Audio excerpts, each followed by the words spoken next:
How did you do it?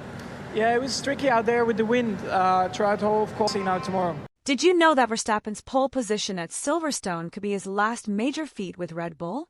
The team is facing such serious internal problems that even Max is evaluating his future beyond 2025. What's behind the apparent resurgence at Silverstone, and why might it not be enough? In this video, we'll break down Max Verstappen's latest statements, the fundamental problems with the RB21, and how Red Bull's internal situation could force a radical decision for its star driver. Max Verstappen arrived at the 2025 Silverstone Grand Prix with more questions than answers. After a forgettable Friday, where he described the car's balance as very bad and lacked consistent pace, it seemed the weekend was practically lost for Red Bull. The team couldn't find the ideal setup, and the RB21 was unstable, erratic, difficult to control in corners, and very sensitive to wind changes. The outlook was bleak, and the atmosphere in the garage was tense. Until that moment, no one imagined what was to come. The surprise came on Saturday.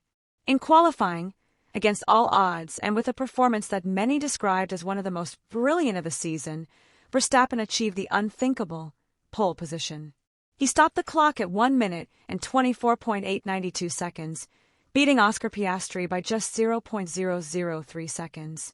It was a near-perfect lap in extremely difficult conditions due to the gusts of wind, which changed direction between each session. Max described that moment as very complicated, but the most revealing thing was when he said that pole position was a huge boost for the team. It wasn't just a celebration for being the fastest. It was a relief, a respite for a team that seemed on the verge of technical collapse. The interesting thing is that this pole position doesn't represent a definitive solution. Rather, it acts as a bandage on a wound that remains open. Friday had been a disaster in terms of balance, and on Saturday they simply found something that worked for now. The big question is whether this momentary change was the result of a real structural improvement or just a temporary adjustment that might not be repeated on future circuits. On the other hand, Verstappen's emotional reaction also drew attention. From being visibly frustrated on Friday, he became animated on Saturday, albeit with a certain caution. His body language was different. He seemed more relaxed, but without the overwhelming confidence of other years. He seemed like someone who knows he's won a battle, but not the war. That difference in his attitude can say more than any official statement. Because when a driver like Max changes his mood from one day to the next, it's often not just because of the result, but because of what he's feeling about the team and the car internally. And here comes the real dilemma. To what extent is Verstappen willing to continue tolerating these performance roller coasters? Because while winning pole at Silverstone is a great achievement, he did so under extreme circumstances, in an unstable car with an extreme setup. Pole at Silverstone may have calmed the waters for a weekend, but it doesn't solve the real problem that's stirring within the team: the loss of technical confidence and uncertainty about the immediate future. Verstappen's pole position at Silverstone was an impressive individual feat, but behind Saturday's brilliance lies a worrying reality. The RB21 is far from a dominant car. In fact, the engineers and Verstappen himself have been brutally honest about this. The car suffers from structural issues that go beyond simple aerodynamic updates or tweaks. These are deep-seated flaws that affect its performance at almost every level and make it an extremely difficult car to drive. One of the RB21's main flaws is its unpredictable behavior on the track. Helmut Marko summed it up with one neat phrase: understeer, oversteer, and that varied from corner to corner. This means the car lacks consistent balance, and what works in one corner can become a problem in the next. For a driver like Verstappen, who builds his confidence in the car on precision and consistency, this is a nightmare. Not knowing how the car will behave entering each corner is a mental and technical obstacle that wears you down race after race. But the problem doesn't end there. The RB21 has an extremely small operating window. This means it only functions properly in very specific track and temperature conditions. Circuits like Jeddah, Suzuka, and Imola have been the exception, not the rule. Throughout the rest of the calendar, the car has proven to be capricious, unstable, and sensitive to external factors like wind. And in Formula One, relying on ideal conditions is practically a sign of defeat. No team can aspire to the title if its car requires a perfect environment to perform. At Silverstone, This shortcoming became especially evident. The windy conditions put the RB21 on the ropes. Verstappen explained it bluntly. It was very difficult from corner to corner, with no balance in the car. The choice of a low downforce setup for Silverstone was a clear sign of the team's technical desperation. Red Bull opted to maximize straight-line speed at the expense of stability in fast corners. The result? A car that's difficult to control, especially in sections where complete reliance on aerodynamic grip is required. Verstappen summed it up candidly: "We're fast on the straights, which isn't always easy to manage in fast corners. It's an unstable balance that depends more on the driver's talent than the car's pure performance." And here's a key point. These kinds of temporary solutions may work for a day, but they don't sustain a season. The worrying thing is that Red Bull seems to be improvising, trying to compensate with extreme configurations for what it can't fix structurally. It's like trying to fix a building with internal cracks using fresh paint.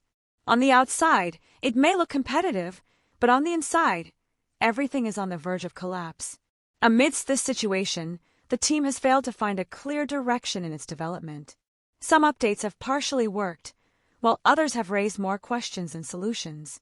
The lack of consistent progress adds to Verstappen's frustration, as he's starting to express his discomfort more frequently. Not just in words, but also in his body language and strategic decisions on the track. He seems less patient, more abrupt in his radius, and more demanding with the car's settings. And that's no coincidence. The most serious thing is that these types of problems aren't solved overnight. They require a thorough redesign, time, and a clear vision for development, which for now seems lacking. All of this highlights an uncomfortable truth. The pole position at Silverstone wasn't a testament to technical solidity, but rather a one-off feat by an exceptional driver. But even Verstappen's talent has limits.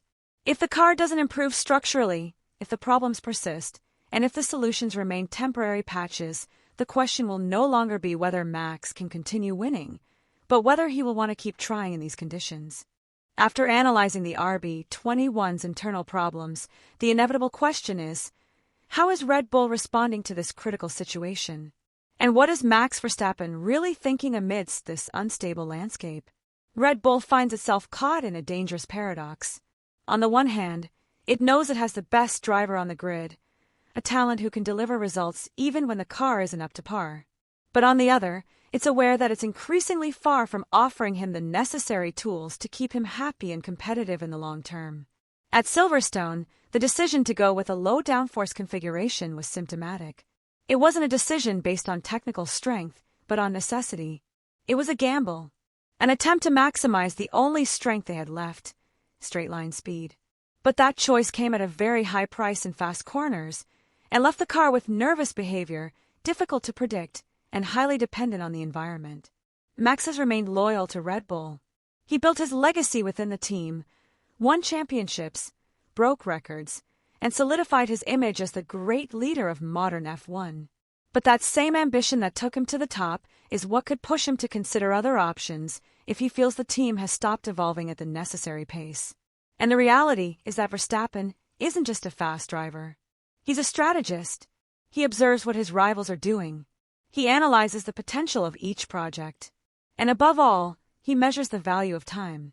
Max's language in recent weeks has been more calculated.